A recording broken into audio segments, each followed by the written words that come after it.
Hi friends, I hope you're doing well. Today I wanted to sit down and answer some of your makeup questions. I feel like you guys are my friends, and one of the things I love to do in my personal life is answer my friends and family's makeup questions. I love giving tips and tricks. You guys, I have tried thousands of formulas. I've read books, I've attended master classes, I've watched YouTube videos for years, okay? So I feel like I have quite a bit of knowledge. And while I'm not a freelance makeup artist, I've done several people's makeup, especially like their wedding makeup. So I feel like I've learned so many tips and tricks along the way. And I personally feel like I have quite a bit of knowledge when it comes to which product you should use if you have something specific that you're looking for, or maybe you just need a tip or a trick to help you feel more confident and to really perfect your everyday routine specifically. That's one of my favorite things to do when I have somebody sitting in my makeup chair. I really like to figure out what their personal makeup style is and try to help guide them to products that would fit into their lifestyle, that would fit into a realistic everyday routine for them. So that's what I'm going to try to do here virtually. I asked you guys this question over on Instagram and lots of you guys responded. So I'm going to go through as many questions as possible.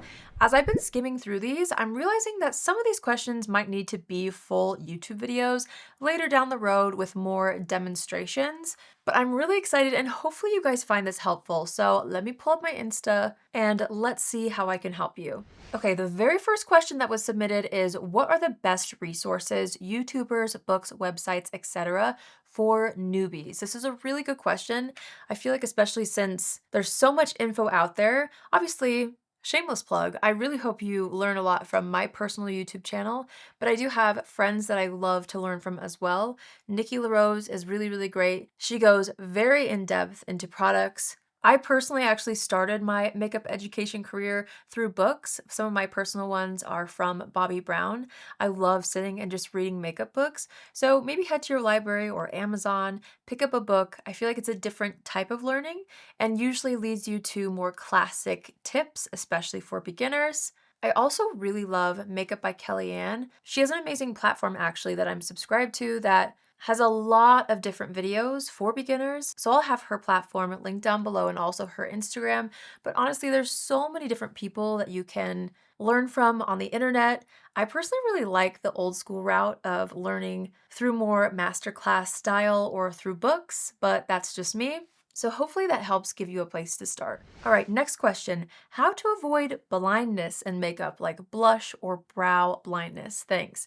Okay, so this whole concept of makeup blindness kind of refers to the idea of applying too much and not even realizing it until maybe a year or a few months later, and you look back at pictures and you're like, oh my gosh, I was blind to the amount of XYZ that I was wearing. I feel like all of us in around 2016, 2017 probably had a little bit of highlighter blindness.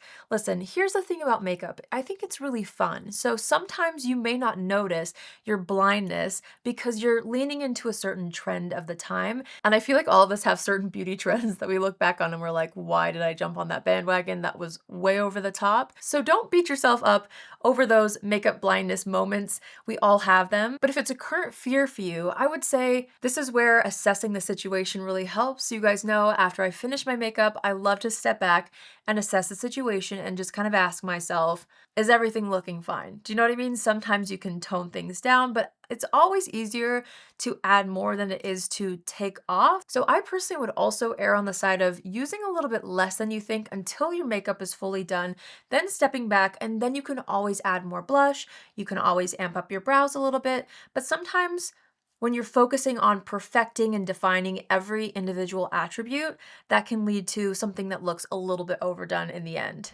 All right, next question, powder blush. Does it really matter what color, liquid, or cream you use under it? So if you're going to layer a powder and a liquid, I don't feel like color necessarily matters, although you can use specific colors to your advantage. So for me, for example, if I were to layer a cream and a powder, I would probably choose something a little bit more subtle, maybe a little bit deeper for the cream, and then opt for something a little bit brighter for the powder, just so that whenever you layer it, especially if you have a setting powder in between, you've got a little bit more depth and structure. and it's not just like one color of blush throughout. You could also play around with mixing cool and warm tones. Generally, cool tones when it comes to makeup, cool tones meaning it has more of a blue undertone, maybe it's a mauve, for example. Those tend to kind of pull things back on the face. It kind of sculpts the face, kind of like a contour, you know? Where warmer colors tend to pull things forward. So you can play with that if you want to by using more of a mauve, cream blush underneath, and then say you want something a little bit brighter, warmer, and more pink on the apples of the cheeks. That'll help kind of add dimension, but it'll be really subtle. Again, layering blushes is not always needed or necessary, and you can always opt for layering blushes that are in a very similar family if you're just wanting longevity and you're not wanting to do any sort of like technique with it. But those are my tips. Hopefully that helps you. How to make makeup look as natural as possible. Now, this is a very broad question. I feel like I could do a dedicated series on this question, but in general, I feel like less is more when it comes to products. Also, shades. I feel like perfecting which colors work for you, especially when it comes to complexion, making sure you've got the right shade that matches you can really help things look more natural.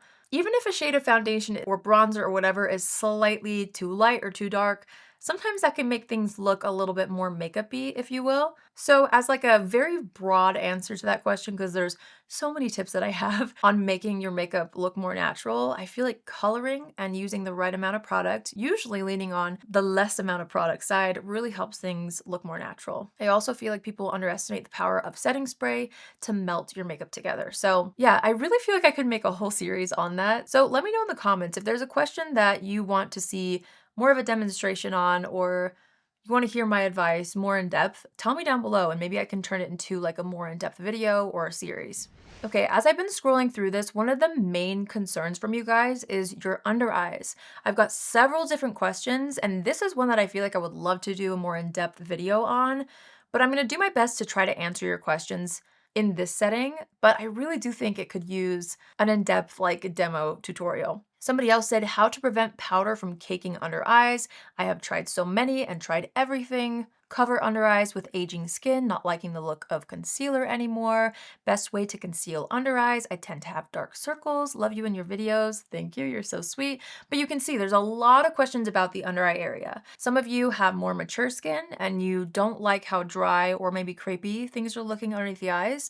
So I'm gonna give you like my very brief advice on under eye circles, whatever it is, my tips for fine lines, but I really do think this deserves like a full dedicated video. So first things first would be under eye prep. I feel like the right eye cream is really important. And actually there was a question, here it is. I can never figure out what eye cream to use under concealer that doesn't pill on me. So the one that came to my mind is the Bobbi Brown Vitamin Enriched Under Eye Cream. Have you tried that? This is where I wish we could have like a little conversation because I want to know like what eye creams you've tried.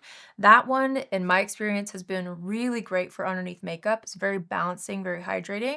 It's one that I would recommend in general. So for rule of thumb, you want to prep with an eye cream. Of course, you want to find one that works well. It doesn't pill, which is really important. But hydrating the under eye is very important. And the more mature you get, the thinner the under eye area gets, the more fine lines you might experience. So you're gonna have to really figure out which eye cream prep works best for you and your current skin or under eye situation. I've noticed a theme with more mature under eye tips and tricks that I've read or seen, where for more mature skin, using more of a balmy kind of product to prep under the eyes. I saw Scott Barnes actually uses an Aquaphor lip balm under the eyes. Now, I've never personally tried this trick, but the point is you're going to want to really figure out how to properly prep and hydrate your under eyes. And when it comes to eye cream, you want to make sure you're using the right amount of product there as well, so that you don't have too much excess product that can cause your concealer to break up. So it's a really fine line between the right product and the right amount. The same goes for your actual concealer. Now, you guys, as we age, and as we're happy, heaven forbid, we are gonna get smile lines. So I don't want you to think it's the end of the world. Makeup will settle into lines. I have great tips and tricks to help kind of minimize that, but chances are you might have to touch up throughout the day, and that's totally fine and totally normal, okay? So please don't stress if you've got smile lines. I think that's a wonderful trait to have. I think it's one of the most beautiful traits a person can have, okay? So that's that, but I understand our under eyes are a big concern, especially if we have a little bit more darkness. So if you have darkness, after prepping the under eye with a little bit of an eye cream or balm, whatever it is that you know works for you, if you want to tackle darkness, go in with a corrector. A small amount of a higher pigmented corrector will really, really help to minimize that discoloration before concealer, so you're not overdoing the concealer, okay? I feel like that's very important. Don't put too much product under the eye. Then when it comes to concealer, this is where you'll also have to figure out which formula works best for you. If you have more dry under eyes, I feel like for me personally, I really have enjoyed my Tarte Creaseless Creamy Concealer. I have more mature friends who really, really love the WESTMAN Atelier Concealer, although that is a drier concealer. I think they really love that because you don't have to fully set it, it kind of self-sets. Regardless though, whatever concealer it is that you're choosing, do not apply it directly under the eyes, okay? This is one of my main tips. Take the concealer, plop it on the back of your hand, and use a brush, okay? I love this BK Beauty Angie Hot and Flashy brush, but you can use whatever small brush that you have. You're going to take your concealer, tap it out on the back of your hand, and then you're going to apply it below where you have fine lines so that most of the product goes about here, and then you can always buff up the excess into the under eye area a little bit higher, but there's going to be less on the brush already. Then, before you set your under eyes, if you're going to set your under eyes, which I feel like is helpful for longevity. Some people don't love this, okay? And it really depends on you and your skin. But before you set your under eyes, you better check and see if there's any product that's settling into the lines. You can take your brush. I like to kind of take this brush and flip it over and buff out any excess product that settled into my lines. Or you can also take like a Q-tip, you can pat it out with your finger and then hold still, and you can use a little puff or a powder brush to then lightly set the under eyes. Now, I personally love the Huda Beauty powder. I feel like it looks beautiful underneath the eyes. But powder in general, you're going to want to use less. I think less is more in general for products under the eyes. But I do feel like a little bit of powder should help with longevity if you're worried about that creasing throughout the day. If you do not like powder, if your under eyes can't take it, that's totally fine. It just means that you probably will have to look for a little bit more of a dry concealer that kind of self-sets to minimize the separating or spreading. And it means that you'll probably have to look in the mirror throughout the day and just pat out any settling. And that's that. You know, it's just kind of one of those things where you have to figure out what works best for you. If you don't like a certain finish, you don't need to use powder, for example, but it does mean that it might not have as much longevity as if you were to set your under eyes with powder. I also wanted to recommend a really beautiful powder for under the eyes. This one's actually from Pat McGrath. It's their blurring under eye powder. I like mine in the shade Pink. It's a baked powder and it has a little bit of luminosity to it.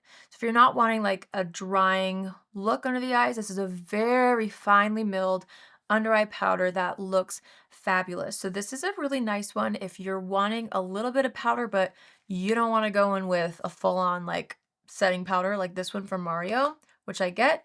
This is a great one. And I'll need to try to like scour the drugstore to see if there's a baked under eye powder dupe, but that's a product that I wanted to recommend. So that was kind of a long-winded answer, but I feel like that was one of the most common concerns. And again, I feel like I could do a full video demoing this because I personally don't have crazy lines around my eyes. So it might be fun to have like a guest on my channel to kind of demo some of these tips and tricks. But hopefully that helped you guys. Okay. How to keep makeup from settling so bad in smile lines. Okay, so smile lines are also obviously a concern for some people. I do have smile lines that are, you know, gradually getting deeper with age. And I don't even mind, okay, because I'm a happy gal. But I get what you're saying. Similar to the under eye techniques, I would say less product is more. If you're very aware, like this is where you kind of have to understand your own face. Understand what creases, like do a thorough check at the end of the day with your normal face of makeup and kind of see the areas that you want to improve on. And I would just say to apply less powder in those areas, but also before you set things, and I would recommend setting your smile lines, pat out any extra creasing. And then also you can take, like if it's your smile lines right here, you can use your tongue actually and kind of press against your cheek.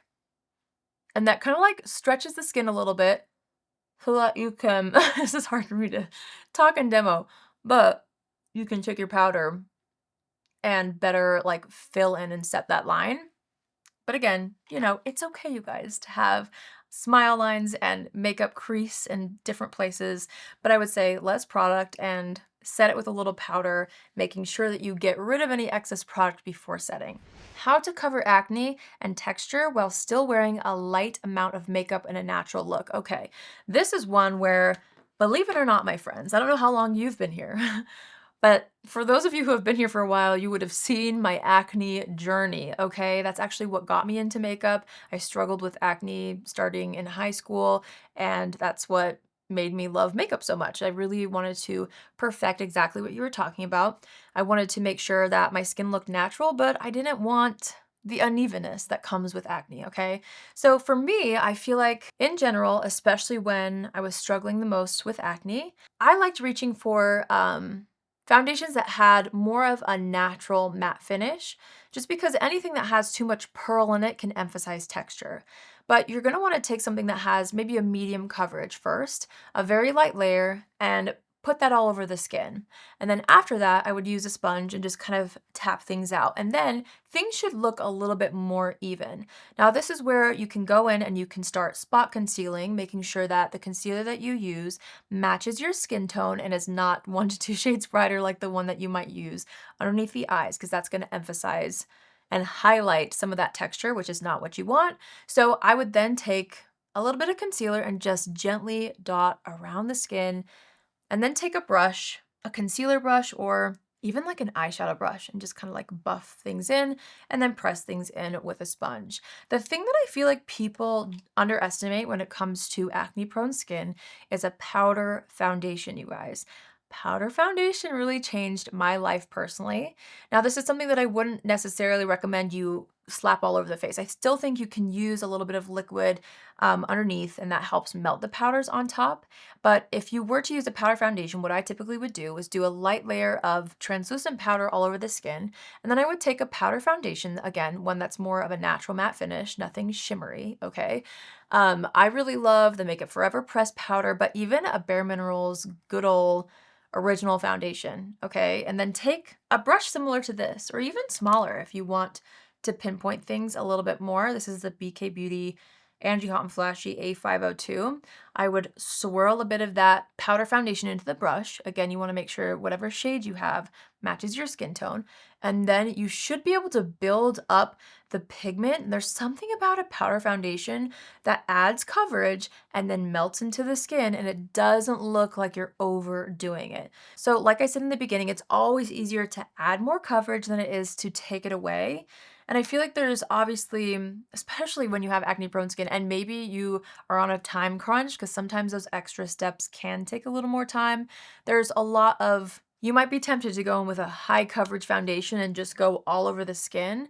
And while that works, it might not look as natural as building those layers, starting with something that just generally evens out the skin tone, doesn't block everything out, spot concealing with a little bit of a cream concealer, and then setting it with a translucent powder. And then for anything that you really want extra coverage on, a powder foundation buffed in should do the trick. And it really, if your skin is hydrated well, it should not emphasize dryness or texture at all. Also, for anyone struggling with acne prone skin, let me just say that you are your own worst critic. I feel like you are going to notice the flaws, so to speak, more than anyone else. So please just keep that in mind.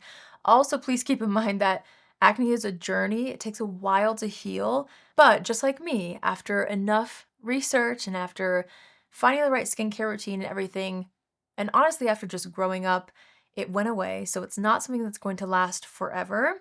But I feel you, and I just want you to know that, like, people don't notice it the way you think they do.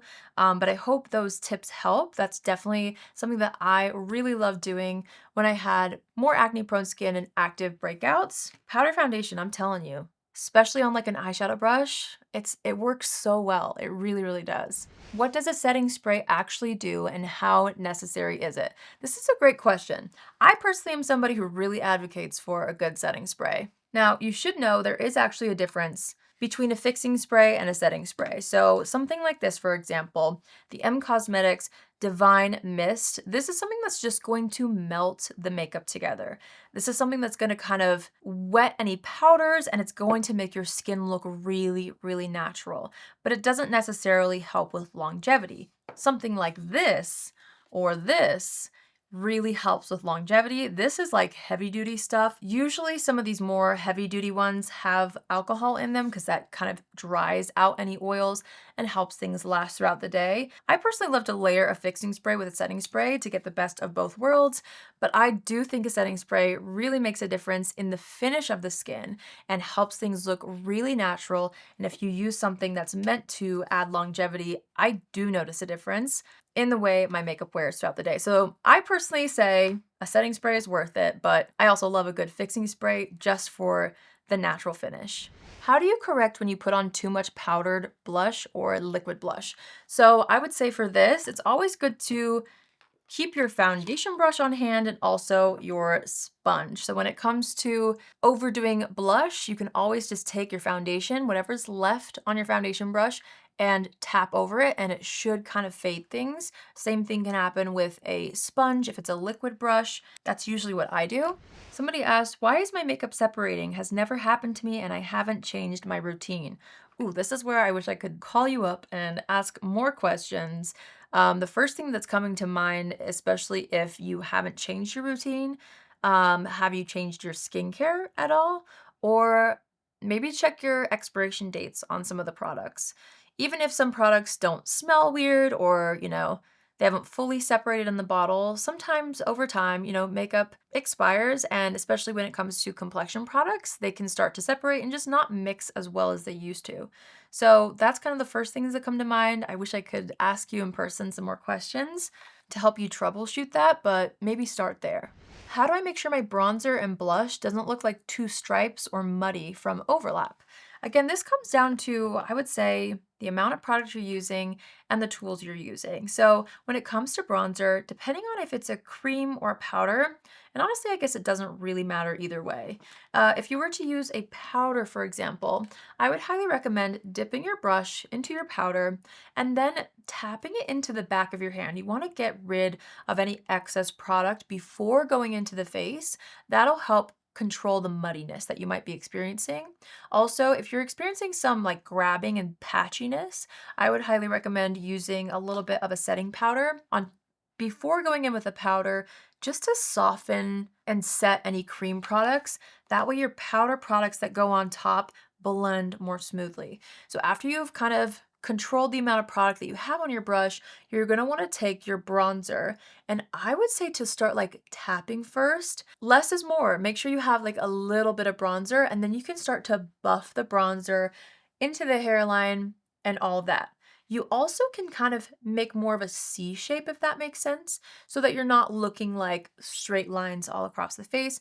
The face has natural contours no matter what, so you can kind of create that and make things look more natural by using a little bit more of a C shape here. And then when it comes to blush, same type of idea. I would take your blush, dip your product in, tap it on the back of your hand or swirl it into the cap, and then I wouldn't go like this. I wouldn't go like this on top of the bronzer. You're going to want to face forward and smile and then tap the blush into this area, the apples of the cheek. A good rule of thumb is to stop your blush where your pupil is. So you can kind of start there and then tap and apply your blush a little bit higher like this. You can do that same kind of C-shaped curvature here, but that should help hopefully combat the stripiness and also any muddiness.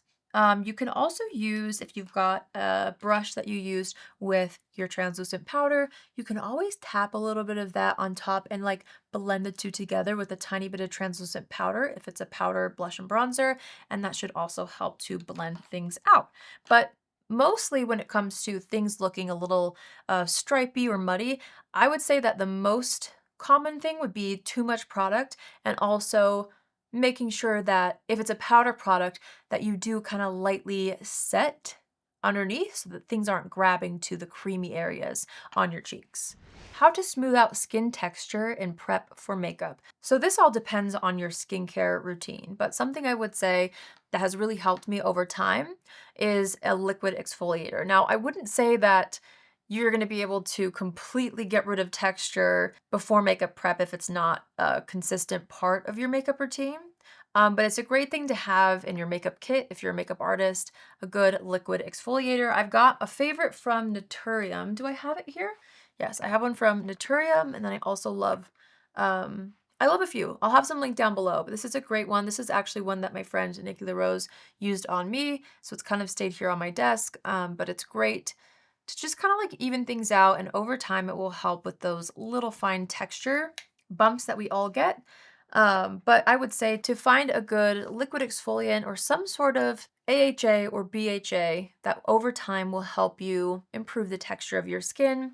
And then obviously a good moisturizer helps that as well and just kind of helps smooth things over. Keeping lips intact this winter, mine are all ruined and I can't wear any lip products. Okay, honestly, shameless plug, where is my lip oil? Okay, you guys, I created this lip renewal treatment oil for that same exact reason. I am so picky about my dry lips. I live in Utah. My lips are always dry. Okay, so I developed this. This is from my brand, Revi Beauty.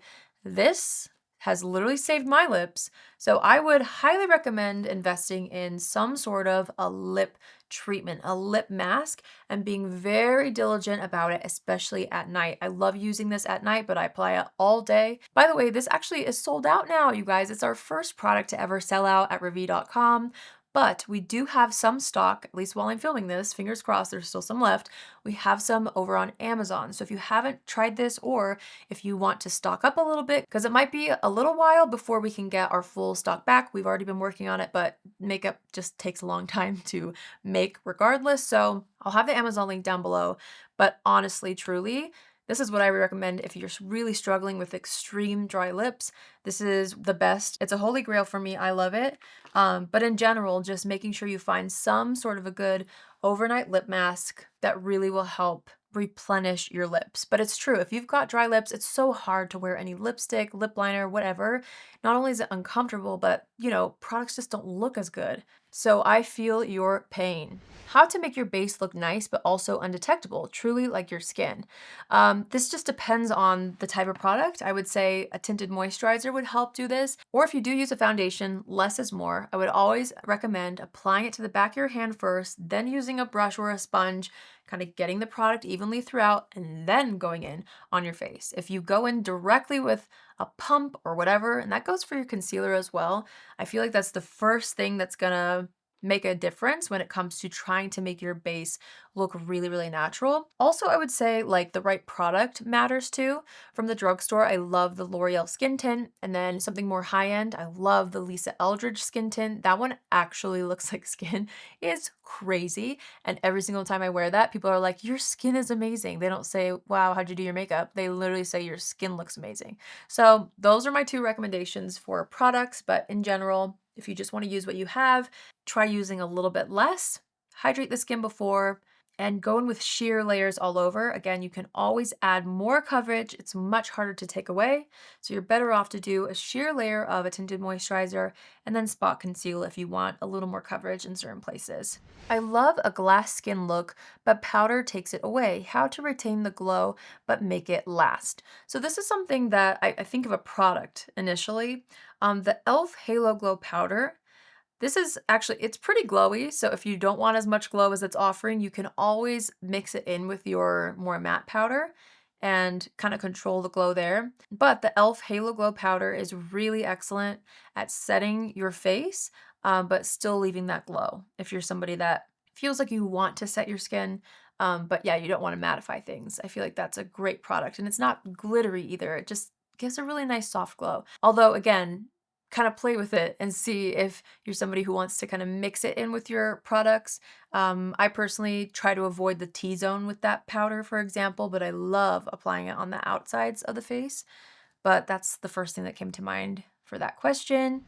Someone said, girl, I never can make my eyeshadow look like I want. What am I doing wrong? This is also another moment where I wish I could ask you and see like how you're doing things. But the most common mistakes that I've seen is not using the right tools. And when you are using a tool, so say you've got this, this is kind of a standard type of eyeshadow brush, say you've got this and you're dipping into a shade that's way too dark up front, I feel like that's a good rule of thumb is work from lightest to darkest, typically in your eyeshadows.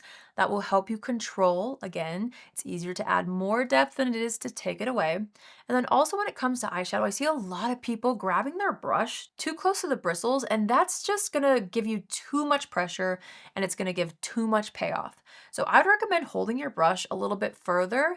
That way you don't have as much pressure and you can let your brush do the work for you and kind of just buff and blend. Don't underestimate the amount of time it takes to buff and blend your eyeshadow. I would also, like all these other products I've been mentioning, dip into your eyeshadow palette and tap it off somewhere else. Don't dip in and then go straight into your eye. I feel like it really needs contact with something else until you're comfortable with the right shades that work on your eyes. If you're not sure what's going wrong, I would start there, dip your brush into eyeshadow and kind of tap it into the back of your hand. Hold your brush further down and just lightly start to buff and blend and then slowly layer. You can start taking different sized brushes. I think that's also common as well, is trying to use too big of a brush for precision work. So making sure if you want a little more detail, use a smaller brush. And if you're lazy like me, you can take the brush and pinch it and make it smaller. But like taking those extra steps should really help. Again, I wish I could like really video chat with you guys and figure out what exactly we need to perfect in your routine so that you can be more confident.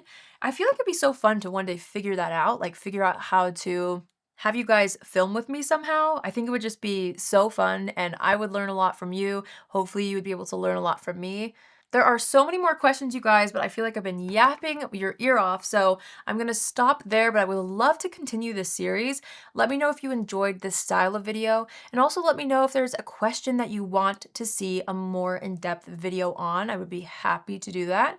I would also love to be able to figure out a way to incorporate you guys a little bit more, and maybe next time I'll have you submit videos so I can see what's going on with your eyeshadow or what you mean by your texture on your skin so I can give more specific feedback to you personally and give you like personal product recommendations.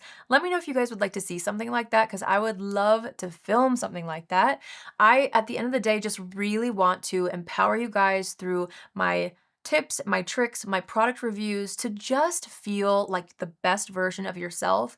I want you guys to feel like you've perfected your everyday routine, something that fits into your personal lifestyle with your personal skin type or whatever it might be. I feel like that's the most rewarding part about my job, and especially in person when I'm able to do somebody else's makeup, those little tips and tricks can go a really long way, especially when my main goal is to help you feel more like yourself, not less. And I feel like sometimes makeup can be intimidating that way. And a lot of times you walk out of the makeup chair and you don't feel like yourself. So anyways, I had a lot of fun filming this video. I hope you guys enjoyed watching it. If you haven't subscribed yet, please subscribe. I would love for you to join the family and also click on the notification bell after you subscribe and you'll get notified every single time I upload a video.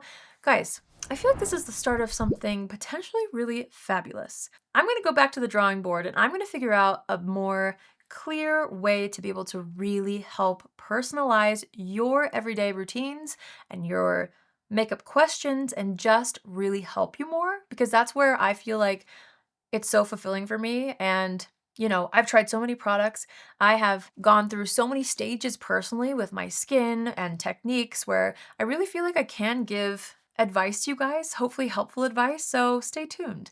I feel like we need to make this more of a serious series. All right, you guys, thanks again for watching. I hope you enjoyed today's video. Hopefully you found it helpful.